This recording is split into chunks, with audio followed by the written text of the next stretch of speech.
नमस्कार, न्यूज प्रवक्ता में आपका स्वागत है। मैं हूं आपके साथ रूबी और आइए करते हैं खबरों की शुरुआत। गैस पीड़ितों के लिए बना BMHRC यानी Bhopal memorial hospital research centre में समस्याओं का अंबार लगा हुआ है। कुछ समय पहले Bhopal memorial hospital research centre में 61 वर्ष के मोहम्मद शारिक आइसोलेशन वार्ड में भर्ती हुए थे। वो हृदय की समस्या से ग्रसित थे। 31 अगस्त की शाम को BMHRC के माइक्रोबायोलॉजी विभाग द्वारा उनकी RT-PCR रिपोर्ट नेगेटिव बताई गई। सैंपल की जांच भी BMHRC में हुई थी। नेगेटिव रिपोर्ट बताने के बाद भी उन्हें CCU में भर्ती कर वेंटिलेटर पर रखा गया। CCU में 5 और मरीज भी भर्ती थे। वहीं 1 सितंबर की सुबह मरीज की रिपोर्ट पॉजिटिव बताई गई और उन्हें फिर से आइसोलेशन वार्ड में भर्ती कर दिया गया। इस बीच चिरायु अस्पताल गंभीर गैस पीड़ित के लिए ICU बेड की उपलब्धता के बारे में बार बार संपर्क करने की कोशिश भी की गई, लेकिन कोई जवाब नहीं मिला और मरीज की आज 2 बजे मृत्यु हो गई। अस्पताल के प्रबंधक ने ना तो इस मामले को संज्ञान में लिया और ना ही कोई कार्यवाही की है।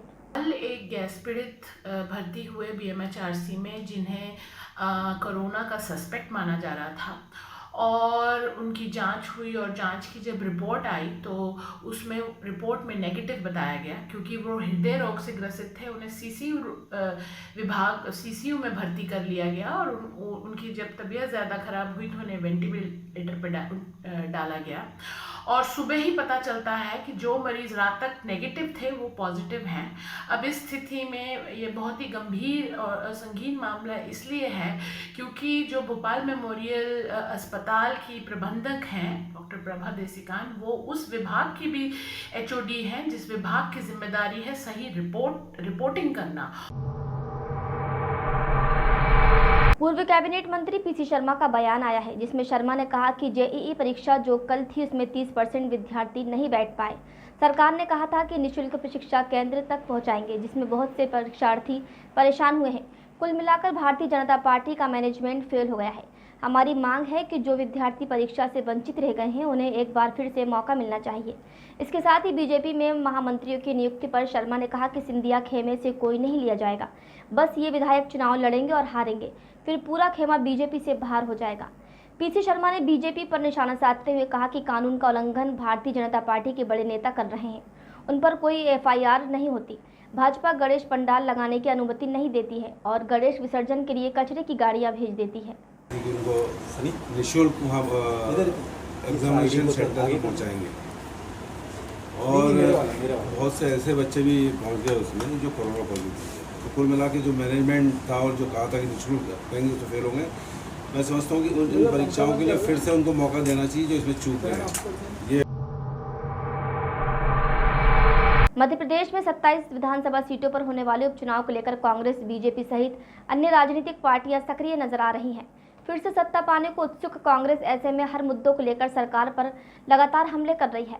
अब चावल को लेकर कांग्रेस ने सवाल खड़े किए हैं। पूर्व मंत्री PC शर्मा के बाद पूर्व उच्च शिक्षा मंत्री जीतू पटवारी ने भी शिवराज सरकार पर जमकर हमला बोला है।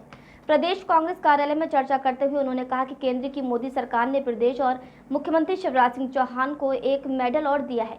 उन्होंने कहा कि सार्वजनिक वितरण प्रणाली के माध्यम से गरीबों को लॉकडाउन और महामारी के बीच जो चावल दिया गया है वो पशु भी नहीं खा सकते हैं।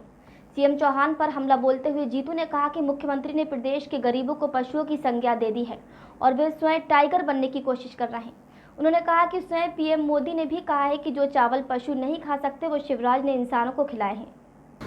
उन्होंने कहा कि जो चावल सार्वजनिक वितरण प्रणाली से गरीबों को लॉकडाउन और इस महामारी कोविड के अंतर्गत मिला, वो चावल पशु भी नहीं खा सकते थे।